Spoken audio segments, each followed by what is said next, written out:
Welcome back to Epic Agents, the best in real estate podcast. In this video, I'm going to share highlights from my interview with Courtney Welch with the Welch Family Group in Tampa, Florida. Courtney's an Epic agent serving the Tampa Bay area of Florida. This video just has highlights for the full episode. Go to our website, epicagentspodcast.com, or find the episode. It's number 57, wherever you get your podcasts. I'll also have links to Courtney's information in the description for this video. So be sure to like and subscribe and enjoy getting to know Courtney Welch with Welch Family Group in Tampa, Florida. Courtney, before we dive into that stuff, share for listeners a little bit about your background. Where are you from originally, and what inspired your career in real estate? Yeah, well, thank you for asking. So I'm born and raised Tampa. So came here, left for college, came back, just, love it so much. So I'm biased, but Tampa's the best. I am a fourth generation realtor. So my mom's a realtor, grandma's a realtor. Great grandma was one of the first women brokers in Lexington, Kentucky. So long line of women. My brother actually broke the trend. He's been a realtor now almost 8 years. And so, he broke the trend of all women in our family. I actually did not leave college thinking I was going to be a realtor. I used to sing opera professionally, which is a little different. So I did that for about 2 years, and it was fun, and I was traveling a lot, but it's kind of hard, as I'm sure you'd expect, to get, to make something of yourself in the opera world. So I was 23. I think I just turned 23, still living at home. And I was like, I want to do something in sales. And my dad's like, got to join the family business. You'd be great, in real estate. So he signed me up, and I haven't looked back, and it'll be my 10th year in a few months. So wow, that's how I got into it, and I love it. So you've seen some changes, no doubt, in the Tampa Bay area over the last 10 years. Yeah, it's actually crazy. I was talking about somebody recently about this. One of the more trendier areas in Tampa right now is like the Armature Works area. And growing up, I used to drive past there all the time, and it was so different. I used to be like, don't let my car stop here. Like it was just not cute. And now it's like one of the most expensive areas. So yeah, it's just the growth here, and it's still growing, which is pros and cons. Traffic has gotten worse. There's been a lot of growth that I've personally seen since being born here that many years ago. So what are some areas that you serve? Obviously, Tampa Bay area in general, but what would you say are some of your areas of expertise and the types of clients that you tend to work best with? Yeah, so a little bit about my team. So I am the rainmaker of my team, and my mom, she's very part-time now. My brother, Ben, he's my co-team lead with me now too. He's on the team, and then my brother's best friend, Juan. He's on our team. He's bilingual, which is great. Ben, Juan, and myself, like I said, my mom, she does real estate, but she's more part-time. We service about typically an hour and a half each way of Tampa. So, Juan actually has a few listings in the Jacksonville, Florida area because his wife, used to live there, so he has a lot of connections there. However, normally us three will go, like I said, about an hour and a half each way. I would say area of expertise, I'm born and raised Seffner, so we know the Seffner area, inside and out. But really all of it, because we've been here for so long, my mom has been here for over 35 years. So really anywhere about an hour and a half each way, I would say we're an expert with. We like to say we don't discriminate in real estate. So we have listings we currently have a $30,000 piece of land listing right now. And then we just sold one at 2.4. So we kind of all in between. I love all of our clients. We say our clients are our friends for life, and we truly mean that. I want when they're young and when they're grandparents tell their grandkids, oh, you know what, you have to use the Welch Family Group, and vice versa. So we really say our clients are our friends for life, and that's just kind of our little motto, but we mean it truly. So we have clients right now actually that I am showing in the Bradenton area. We do Sarasota. We have some clients in Sarasota. Anything past Sarasota is kind of out of my expertise. Now I can still do it, and yet I might refer you to somebody else, so that's probably. And then north, we do like Brooksville, Spring Hill. We have a lot of clients in Lakeland. We could go out to like the Haines City, those areas, Auburndale. Once it's kind of that far, it's a little bit too far. And then of course we do Clearwater, St. Pete. That's 30 minutes away from where I currently live, so that's not far at all. And then everywhere in between. What's the market looking like in the Tampa Bay area for 2025? Now, it depends on what area that you are talking about. There are still some areas that are always going to hold its value. Depending on the pockets, though, of the Tampa Bay area, we are in a buyer's market. It's very buyer friendly. So if buyers want to purchase, now is definitely the time. depending, like I said, depending on it's really area specific. So Riverview is much different with, appreciation, depreciation as opposed to Seminole Heights. So it's really very different. I would say most of the areas though have gone down in value, but we also had the reason is, we had one of the biggest growth spurts in the country, and now it's really kind of correcting itself, especially like the Polk County area too. That was one of the biggest growths, and now it's definitely one of the biggest decrease in value. And homes are still selling, sellers are still selling. It's just different conversations that we have. But that's what I love about real estate. It's never the same. A few years ago, I would tell people, you have to give up your firstborn child to buy a house. It was very hard, to get you out. Right. Where now, the conversations are just different with our buyers and sellers, and it's always going to be constantly changing, constantly turning.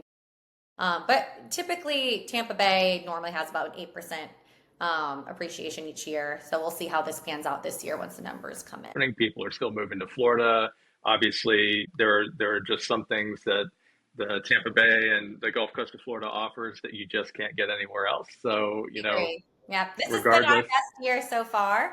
Has it? As teams, yeah, this has been our best as of right now per units. Mm-hmm. So people are still, we're, proof of that. People are still buying, people are still selling. So it's still a good time to always invest in real estate. Absolutely. So it's a buyer's market, leaning a buyer's market. How are you and your team fond of working with buyers? Are you open to that? Absolutely. Yeah. Typically we're about 50% both like listings and buyers. I would say this year is probably still about 50%. We have a lot of listings. Thankfully, majority of them are still selling. We just had one with multiple offers, so like that's still happening. And yeah, we have a lot of buyers right now. A lot of our buyers are getting fantastic, whether it's deals or if we're going new construction, and we're getting them great incentives. Especially with new construction, you can get great interest rates right now. So it definitely, I love buyers. I love sellers too. So I said, I'll take it all. There's some people that only do one and some people don't do the other, but I'll help anybody. So what about something I always love to ask agents who come on this podcast, and that is for newer agents who might discover this podcast and subscribe and listen, or those who might be considering a career in real estate and aren't yet licensed. What have you learned? What are some of the learnings that you've had in your career that kind of stand out, especially earlier on? It might be tough to remember back. It's only been 10 years, but it's a little while ago. But what are some things that kind of stand out for you that maybe some things that now that you wish you had known then? For sure. Oh goodness.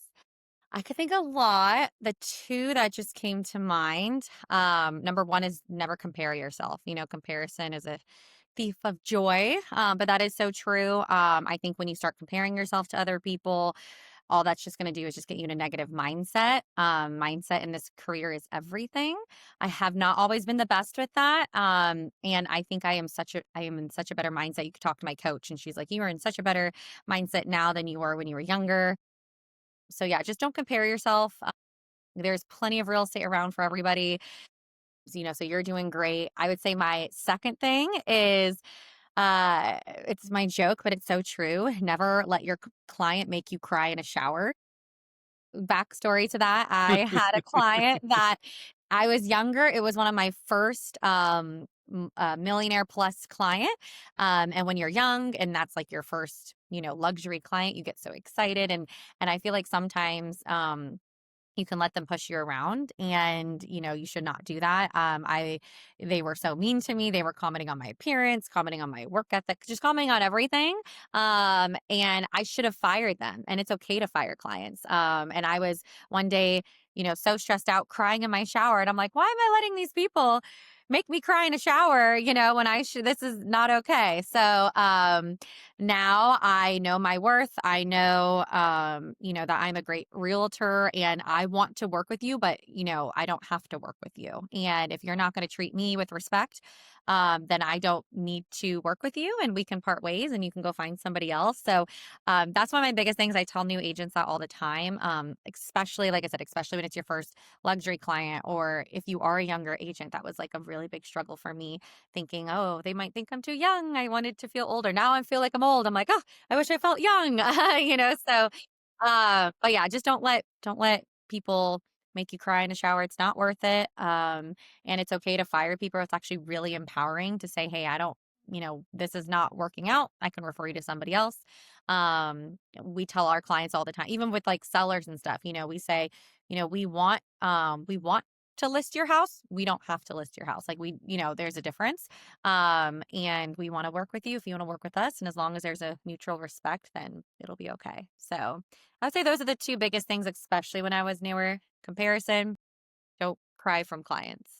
I think also, wouldn't you agree that for someone who's early in their career, might be a great idea to interview and consider joining a team or a small group? 100%. So like I said, I joined Kathy's team when I first started. Um, that's just how I learn. I'm like a hands-on person. I know that I would not be in my position and, the success that I've had if it wasn't for joining Kathy's team. Like I said, she's been a mentor to me this entire time. And yeah, you learn, of course, your brokerage, whatever brokerage you choose.